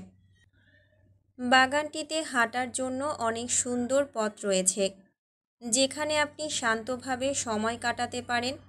বাগাতেল গার্ডেন তার শান্ত সবুজ পরিবেশ এবং অসংখ্য ফুলের কারণে প্যারিসে একটা জনপ্রিয় স্থান। ক্যামেলিয়া এতক্ষণ ধরে বাগাতেল গার্ডেন সম্পর্কে ইসরাতকে জানাচ্ছিল। ইসরাত একজন নীরব শ্রোতা হিসেবে ক্যামেলিয়ার কাছ থেকে বাগাতেল গার্ডেন সম্পর্কে শুনছিল। ক্যামেলিয়ার কথার মাঝখানে কোনো কথা বলল না। ক্যামেলিয়া ইসরাতের মতো এমন নীরব শ্রোতা পেয়ে প্রচুর খুশি। তার হাসি হাসি মুখ দেখেই তা বোঝা যাচ্ছে। ক্যামেলিয়া রাস্তার মাঝখানে হাঁটছে। এক পাশে লিও ক্যামেলিয়ার হাত ধরে হাঁটছে, আর আরেক পাশে ক্যামেলিয়ার হাত ধরে ইসরাত হাঁটছে। ইসরাত যে পাশ দিয়ে হাঁটছিল ওই পাশ দিয়ে লোকজন চলাচল করছিল। রাস্তার পাশ দিয়ে হাঁটার সময় একজন লোকের সাথে ইসরাতের ধাক্কা লাগলো। ইসরাত পেছন ফিরে তাকালো। লোকটির দিকে না তাকিয়ে চোখ নিচের দিকে রেখে বলল, I am sorry mister. Israt চোখ উপরে তুলে তাকাতেই অবাক হয়ে গেল। ইসরাতের মতো ওপাশের ব্যক্তিটিও ইসরাতকে এখানে দেখে সমান অবাক হলো। ইসরাত নিজের অবাকতা নিজের ভেতরে রেখে আবার সরি বলল লোকটিকে। এমন আচরণ করল লোকটিকে সে জীবনেও দেখেনি, ওনাকেই প্রথম দেখেছে। ইসরাতের দিকে অবাক হয়ে তাকালো জাইন। ইসরাত এখানে কিভাবে আসলো? মনের প্রশ্ন আসলেও মুখে জিজ্ঞেস করার পূর্বেই ইসরাতের থেকে খাটো একটা মেয়ে এসে ইসরাতের বাহু ধরে টেনে নিয়ে গেল। জাইনের নাম ধরে পেছন থেকে একটা মেয়ে ডেকে উঠল, মিস্টার জাইন, আপনি ওখানে দাঁড়িয়ে আছেন কেন? এদিকে আসুন। আসছি ম্যাম। জাইন মেয়েটার দিকে যেতে নিয়ে পেছন ফিরে বারবার চেয়ে তাকালো কেউ একজনকে দেখার প্রতীক্ষায়। মনের ভেতর প্রশ্ন উকিঝুঁকি দিল, ইসরাত এখানে কি করছে? কিন্তু ইসরাত জাইনের দিকে দ্বিতীয়বার ফিরে তাকালো না। ফিরে তাকালে দেখতে পেত এক সুদর্শন যুবক তার পানে দৃষ্টি দিয়ে আছে। যুবকের সেই কোমল দৃষ্টিতে অনেক কিছু জানার বহিঃপ্রকাশ ঘটছে। এই দাঁড়া, আমার কথা আছে তোর সাথে। নুসরাতকে রুমে দরজা লাগাতে দেখে আরশ চিৎকার করে বলল, এই, দরজা লাগাবি না, হাত ভেঙে দেব দরজা লাগালে। বলছি না কথা আছে তোর সাথে। আরশ চিৎকার করে নুসরাতকে শাসালো। নুসরাত শুনতে পেল, তারপরও মুখ গম্ভীর করে রুমের দরজা আরশের মুখের উপর ঠাস করে লাগিয়ে দিল। আরশ হাত মুঠো করে রাগ নিয়ন্ত্রণ করার চেষ্টা করল। দাঁতে দাঁত চেপে কটমট শব্দ করল। বড় বড় পা ফেলে নিজের রুমে প্রবেশ করল। নিজের রুমের দরজা শব্দ করে লাগালো। নুসরাতের উপরে রাগ দরজার উপর প্রকাশ করছে। রুমে ঢুকে টাওয়াল হাতে নিয়ে ওয়াশরুমে দৌড়ালো। শাওয়ার না নিলে মাথা ঠান্ডা হবে না, তাই এখন শাওয়ার নেওয়াটা জরুরি। শাওয়ারের নিচে দাঁড়িয়ে শার্টের বোতাম খুলে চোখ বন্ধ করে পানির নিচে দাঁড়িয়ে রইল। চোখের সামনে ভেসে উঠল গতকাল রাতের নিজের করা কাণ্ড কারখানা। রাগে ঘুষি মারল ওয়াশরুমের দেয়ালে। ঘুষি মেরে দেয়ালে নিজে হাতে ব্যথা পেল আরশ। দেয়ালে 2 হাত ভর দিয়ে চোখ খুলল। দেয়ালে ভর দেওয়ার জন্য কৃত্রিম জিম করা পেশিগুলো ফুলে উঠল। চোখ দুটো লাল টকটকে হয়ে আছে। টোকা দিলেই মনে হচ্ছে চোখ দিয়ে রক্ত বের হবে। আরশ আবার চোখ বন্ধ করে নিল। চোখের সামনে ভেসে উঠল কিছুক্ষণ আগে বিবাহ করা তার বিবাহিত স্ত্রীর মুখ, যে তার দিকে তাকিয়ে তাচ্ছিল্যের হাসি হাসছে। শাওয়ার অফ করে আরশ 2 হাতের তালু দিয়ে মুখ থেকে পানি মুছে নিল। বাথটাবের উপরে বসে 2 হাতের মুঠোয় চুল চেপে ধরল। এত মাথা ব্যথা, শরীরে ব্যথা আর বুকে টনটনে ব্যথা অনুভব হচ্ছে কেন? এই কেন এর উত্তর নেই আরশের কাছে। হয়তো বা আছে। একটু মনের ভেতর খোঁজ নিলে হয়তো এই কেনর উত্তর পেয়ে যেত। বিশালদেহী পুরুষটা যদি বোকামি না করত, যদি একটু নিজেকে সামাল দিত, নিজে আর একটু ধৈর্য ধরত, তাহলে ভবিষ্যতে এইরকম ভোগান্তি পোহাতে হতো না। সুন্দর নির্মল পরিবেশ, যেখানে চিন্তারা মানুষকে স্পর্শ করতে পারে না। জীবনের সকল চিন্তা একপাশে রেখে এখানে কিছু সময়ের জন্য জীবনকে উপভোগ করা যায়। বাগাতেল গার্ডেনে এমন অহরহ মানুষ আছে যারা দৈনিক জীবনে অতিষ্ঠ হয়ে বাগাতেল গার্ডেনে এসেছে কিছুক্ষণ নিজের মস্তিষ্ককে শান্ত করার জন্য, নিজেকে ফুলের সমাহারের মাঝে বিলিয়ে দেওয়ার জন্য। ইসরাত একদৃষ্টিতে ফুলের বাগানের দিকে তাকিয়ে কিছু চিন্তা করতে লাগল। কিছুক্ষণ পর ফোনের শব্দে চিন্তার ব্যাঘাত ঘটল। ইসরাত অন্যমনস্ক ছিল, তাই ফোনের রিংটোনের শব্দে একটু কেঁপে উঠল। ফুলের দিক থেকে চোখ ফিরিয়ে এনে মোবাইলের দিকে দৃষ্টি ফেলল। নুসরাত ভিডিও কল দিয়েছে। অলস ভঙ্গিতে ফোন ধরে সামনের ফলের ঝুড়ির সাথে লাগিয়ে রাখল। হ্যালো, আসসালামু আলাইকুম। নুসরাত সালাম টেনে টেনে করে ইসরাতের দিকে তাকালো। মুখ আজ অন্য দিনের তুলনায় গম্ভীর। ইসরাত কিছুটা অবাক হলো। নুসরাতের মুখ গম্ভীর, হাসি নেই, এটা তো হতেই পারে না। আজ কি সূর্য পশ্চিমে উঠছে? ওয়ালাইকুম আসসালাম। কি হয়েছে? মুখটা ফাটা কলসির মতো বানিয়ে রেখেছিস কেন? নুসরাত শ্বাস ফেলল। তার কিছুই ভালো লাগছে না। ছাদের দিকে চোখ রেখে হাঁপ ছাড়ল। ইসরাতের কথার উত্তর না দিয়ে জিজ্ঞেস করল, তুই দেশে আসবি কবে? আমার একা একা ভালো লাগে না। এখন না, কয়েকদিন যাক, তারপর আসবো। ইসরাতের কাছে মনে হলো কিছু তো গণ্ডগোল হয়েছে বাড়িতে, না হলে নুসরাত এতক্ষণ এত কথা বলতো, তাকে কথা বলার সুযোগই দিত না। ইসরাত আশেপাশে তাকিয়ে একবার দেখল ক্যামেলিয়ার লিও আসছে কিনা, কিন্তু তাদের এখানে কোনো নামগন্ধ নেই। তারা গরম খাবার আনতে গিয়েছে এই ঠান্ডা পরিবেশে খাওয়ার জন্য। বাড়িতে কিছু হয়েছে? আরে না বোন, বাড়িতে কিছুই হয়নি। আমি একটা কাজ করে ফেলেছি। ইসরাত ভ্রুকুচকে জিজ্ঞেস করল, কী কাজ? নুসরাত মুখ কাঁদো কাঁদো করে ইসরাতের দিকে তাকালো। ইসরাত উত্তর জানার জন্য নুসরাতের দৃষ্টিপানে তাকিয়ে আছে। নুসরাত কিছু বলার পূর্বেই ক্যামেলিয়া এসে ইসরাতকে জড়িয়ে ধরে গালে চুমু খেলো। ও ইসরাত, তুমি কি আমাদের মিস করেছো? আমি তোমাকে অনেক বেশি মিস করেছি। এই তো কিছুক্ষণ হলো গেলে, এর মধ্যেই মিস করা শুরু করেছো? ওহে বালিকা, তুমি কেন বোঝো না? তোমাকে ছাড়া আমার এখন এক মুহূর্ত একা থাকতে ভালো লাগে না। আমার ইচ্ছে করে তোমাকে প্যাকেট করে নিজের সাথে নিজের অ্যাপার্টমেন্টে নিয়ে যাওয়ার জন্য। ক্যামেলিয়ার এত কথা বলতে দেখে নুসরাত বিরক্ত হলো। এত কথা বলছে কেন? নিজে কথা বলবে ঠিক আছে, কিন্তু আমাদের মতো সাধারণ মানুষকে কথা বলার সুযোগ তো করে দেবে। ক্যামেলিয়া কথা বলতে বলতে ফলের ঝুড়ির দিকে চোখ দিল। ইসরাতের মতোই দেখতে একটা মেয়ে কপালে ভাঁজ ফেলে তার দিকে তাকিয়ে আছে। ক্যামেলিয়া ইসরাতের দিকে তাকিয়ে জিজ্ঞেস করল, হুইচ হি? ওহো, পরিচয় করাতেই ভুলে গিয়েছি। She is my sister Nusrat. আর নুসরাত, আমি যেখানে কাজ করি সেখানের ওনার উনি। ওনার নাম ক্যামেলিয়া। ক্যামেলিয়া অমায়িক হেসে নুসরাতকে জিজ্ঞেস করল, hello girl, how are you? I am fine, and you? I am also fine darling. Camellia ইসরাতের দিকে তাকিয়ে বলল, Israt, your sister exactly look like you. Israt হেসে জিজ্ঞেস করল, ও রিয়েলি? ইয়া। নুসরাত নিজে কথা বলতে না পেরে বিরক্ত হলো। ইসরাতকে পরে কল দিবে বলে ফোন রেখে দিল। ইসরাতকে নিয়ে ক্যামেলিয়া জলাশয়ের আশেপাশে গেল হাঁটার জন্য, সাথে ইসরাতকে সব কিছু ঘুরিয়ে দেখানোর জন্য। ক্যামেলিয়ার বয়স ৩৫ হওয়ার পরও তাকে ১৮ বছরের যুবতীদের মতো মনে হয়। তার হাইট কম, তার উপর সে হাঁটু সমান ফ্রক পরায় দেখতে কিছুটা বাচ্চাদের মতো লাগে। ক্যামেলিয়ার পাশে ইসরাত দাঁড়ালে ইসরাতের কাছে নিজেকেই বয়স্ক মনে হয়।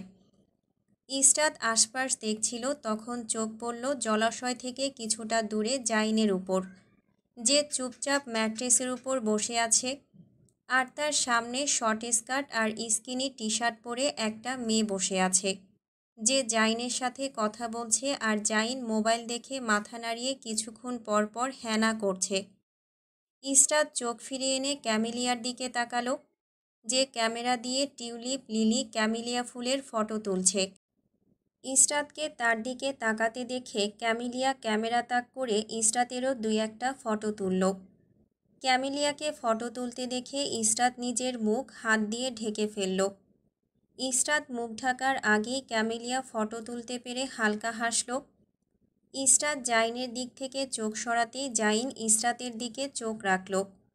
১০ হাত দূরে বসে ইসরাতকে চিনতে তার মোটেও অসুবিধা হলো না। ক্যামেলিয়া ফটো তোলার শেষে ইসরাতকে বগল দাবা করে নিয়ে অন্যদিকে চলে গেল। ইসরাত যেদিক দিয়ে গেল জাইন সেদিক দিয়ে তাকিয়ে রইল। ইসরাত বাগাতেল গার্ডেন থেকে ফিরে এসে নুসরাতকে ভিডিও কল দিল।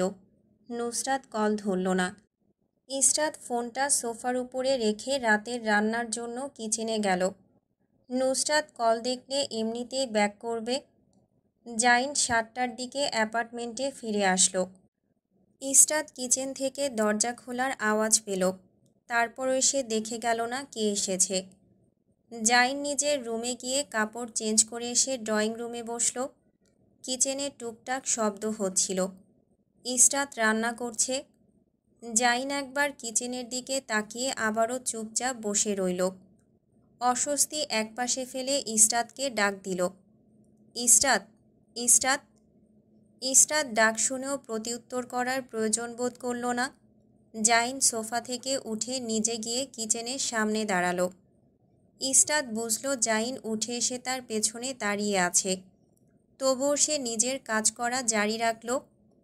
ডাক দিচ্ছি শুনতে পাচ্ছ না? উত্তর দিচ্ছ না কেন? ইসরাত টমেটো কাটতে কাটতে বলল, উত্তর দেওয়ার প্রয়োজন বোধ করিনি। জাইন ঠান্ডা মাথার মানুষ, এসব ছোটোখাটো কথায় সে রাগ করে না। ইসরাতের নির্লিপ্ত কথা গিলে নিল চুপচাপ নিজের ভেতর। ইসরাতের দিকে শান্ত দৃষ্টিতে তাকিয়ে থেকে জিজ্ঞেস করল, আজ বাহিরে যাদের সাথে গিয়েছিলে তাদেরকে তুমি জানো?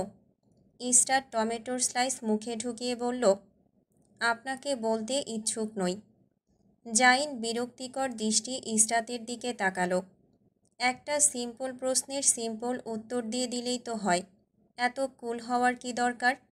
ইসরাত টমেটোর স্লাইস মুখে ঢুকিয়ে জাইনকে দরজার সামনে থেকে সরতে বলল। জাইন সরল না, ঘাড়তারার মতো দাঁড়িয়ে রইল। তার প্রশ্নের উত্তর দেয়নি, সেও এখন এখান থেকে সরবে না। ইসরাত জাইনের মুখের ভাবমূর্তি দেখে বুঝল এখান থেকে সরবে না সে। জাইনের পাশ কাটিয়ে যেতে হলে তার শরীরের সাথে স্পর্শ লাগবে। ইসরাতের কি করার? সরবে না যখন, তখন গায়ের সাথে গা লাগিয়ে পাশ কাটাতেই হবে।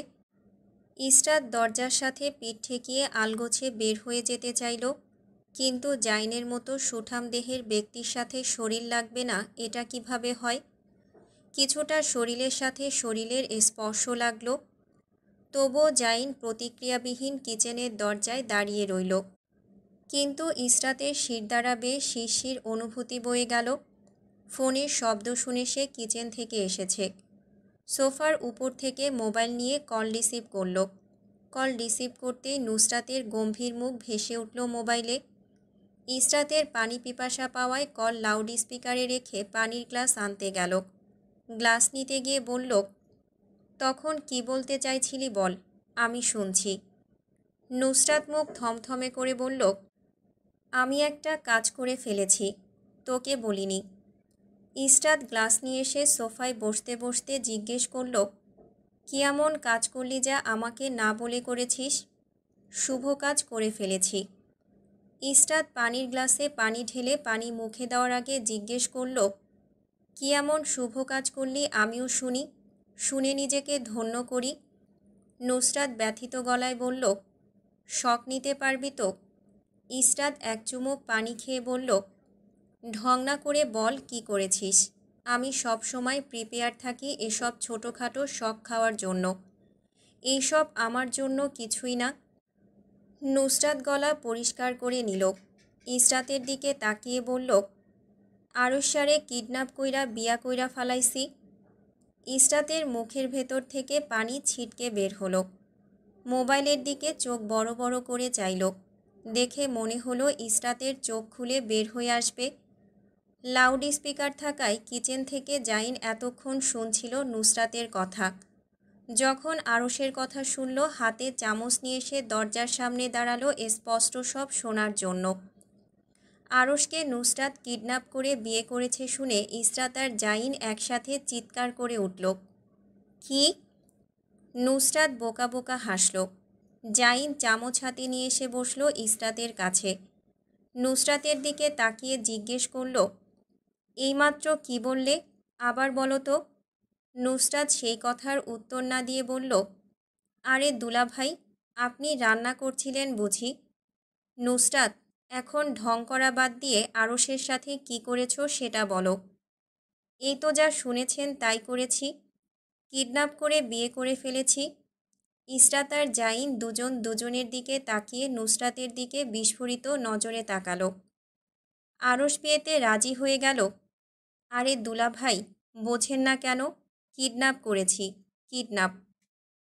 ইসরাত নুসরাতের উপর বিরক্ত হয়ে বলল, তুই এই কথা এখন জানাচ্ছিস, আগে জানালি না কেন? এই গাধি, এসব তুই করেছিস আমাকে জানিয়েছিলি? এটা আবার জানানোর কি আছে? ইসরাত নিজে নিজের মাথায় থাপ্পড় মারল। এই মেন্টাল, এটা কি করেছিস? কিভাবে বিয়ে করলি? নুসরাত মুখ লজ্জা লজ্জা বানিয়ে বলল, জি ভাবি, ব্ল্যাকমেল করে বিয়ে করেছি। নুসরাত, তুমি এত সিরিয়াস মোমেন্টে ভাই ভাবি লাগিয়ে রেখেছ। তোমার আমাদের দেখে কি ফান করছি বলে মনে হচ্ছে? কি হয়েছে ফার্স্ট টু লাস্ট বলো, একটা পয়েন্টও যেন মিস না যায়। নুসরাত গতকাল রাত থেকে শুরু করে আজ রাত পর্যন্ত ঘটে যাওয়া সব কিছু খুলে বলল। জাইন চামচ মুখের কাছে নিয়ে বলল, যা বুঝলাম দুজনের সমান সমান দোষ, কিন্তু আরশের তোমাকে এটা বলাটা ঠিক হয়নি। এভাবে বলায় তুমি অবশ্যই হার্ট হয়েছ।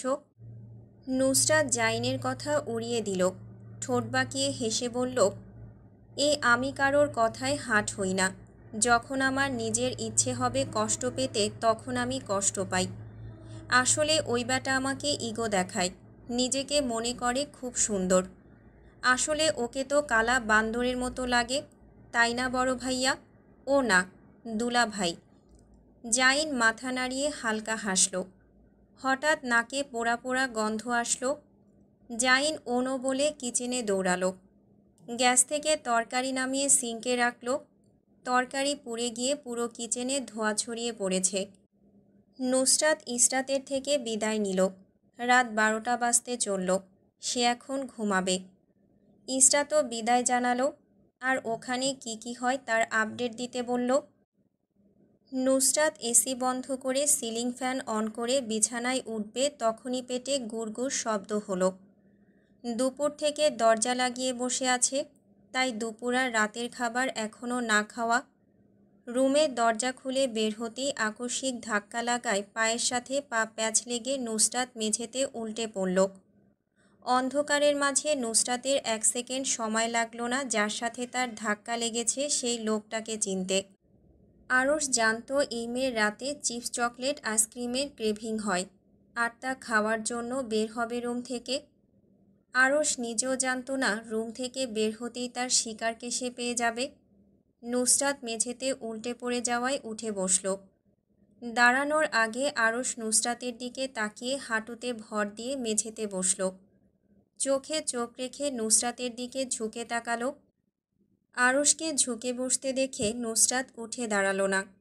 নুসরাতের রুমের হালকা নিয়ন আলো দরজার ফাঁক দিয়ে এসে পড়ল আরশের মুখের উপর। নিয়ন আলোয় দেখা গেল আরশের চোখে হাই পাওয়ারের চশমা আটা। আরশকে তার দিকে তাকিয়ে থাকতে দেখে নুসরাত নিজের চোখ অন্যদিকে ফিরিয়ে নিল। পেছন দিকে কিছুটা সরল নিজেদের মধ্যে দূরত্ব আনার জন্য। আরশ সেই দূরত্ব ঘুচিয়ে নুসরাতের দিকে আরেকটু এগিয়ে বসল। নুসরাত কপালে ভাঁজ ফেলে আরও কিছুটা সরল পেছন দিকে। আরশ নুসরাতের দিকে আরও কিছুটা এগিয়ে গেল।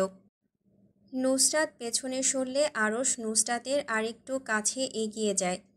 এভাবে একটু একটু করে সরতে সরতে নুসরাতের পিঠ রেলিংয়ের সাথে ঠেকে গেল। আরশ তবুও নুসরাতের দিকে তাকিয়ে থাকল। চোখ সরালো না 1 সেকেন্ডের জন্য। নুসরাত বিরক্ত হয়ে উঠে দাঁড়াতে গেলে আরশ 2 কাঁধ চেপে ধরে রেলিংয়ের সাথে ধরে রাখল, যাতে নড়চড় করতে না পারে। নুসরাত ঠায় হয়ে বসে রইল। যা ইচ্ছে করার করুক, আজ সে কথা বলবে না। নুসরাত নিজের মুখ আরও কিছুটা শক্ত বানালো। আরশ নুসরাতের শান্ত নির্লিপ্ত মুখের দিকে তাকিয়ে নিজের মুখ নুসরাতের কানের কাছে নিল। হাত দিয়ে কপালের পাশে থাকা বেবি হেয়ারগুলো কানের পেছনে গুজল। নুসরাত রোবটের মতো বসে রইল, কিছুই বলল না। আরশ ফিসফিস করে নুসরাতের কানের কাছে বলল, পুরো ফুলপ্রুফ প্লেনের সাথে মাঠে নেমেছিস, বাট আই অ্যাম ইমপ্রেস। তো বিয়ে করেছিস কেন? শাস্তি দেওয়ার জন্য? শাস্তি কি দিবি তুই? আরশ কিছুটা চিন্তা ভাবনা করার ভান করল, তারপর বলল, দেখবি তুই আমার একটা চুলও বাঁকা করতে পারবি না।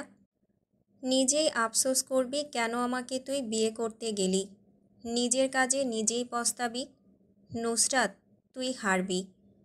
নুসরাত এবার একটু শব্দ করে হাসল। আরশের কানের কাছে নিজের মুখ নিয়ে ফিসফিস করে বলল, আপনার চুল তো এমনিতেই বাঁকা, আমি আর কি বাঁকা করব? আচ্ছা যাই হোক, আপনি কি ইনডিরেক্টলি বলছেন আমি আপনার প্রেমে পড়ব? বাহ, তোকে যতটা বোকা ভাবি ততটা তো তুই নস, ইঙ্গিত দিতেই বুঝে গেলি। নুসরাত ঠোঁট বাঁকিয়ে হাসল। যান, আপনি একটা চ্যালেঞ্জ করলেন, আমি সেটা একসেপ্ট করলাম। আমি আপনার প্রেমে পড়ব না এটা লিখে নিন। কিন্তু আপনাকেও আমি একটা চ্যালেঞ্জ করলাম, আপনি আমার প্রেমে পড়বেন। আরে প্রেমে কি, ভালোবেসে ফেলবেন আমায়। আমি আপনাকে সেই পর্যায়ে নিয়ে যাব। আজকের তারিখটা নোটপ্যাডে লিখে রাখুন, এটা আপনার জন্য স্মরণীয় হতে যাচ্ছে। আরশ নুসরাতের কানের পাশে চুল গুজে দিয়ে হালকা শব্দ করে হাসল। কনফিডেন্ট ভালো, কিন্তু ওভার কনফিডেন্ট ভালো না। নুসরাত আরশের কপালের উপরের চুলে ফু দিয়ে বলল, আই চ্যালেঞ্জ ইউ বেব। আপনার প্রেমে পড়ার আগে আপনি আমার প্রেমে পড়বেন। আরশ কথা শেষ করে নুসরাতের কাছ থেকে সরে গেল। নুসরাত উঠে দাঁড়ালো। পেট গুড়গুড় করছে, একটু কিছু না খেলে হবে না। আরশের পাশ কাটিয়ে চলে গেল সিঁড়ির দিকে। আরশ নুসরাতকে সিঁড়ির দিকে যেতে দেখেই ঠোঁট বাঁকিয়ে হাসল। অন্ধকারে শুধু দুই মানবীর অব্যয় দেখা গেল, কিন্তু কারো মনোভাব কি তা বোঝা গেল না।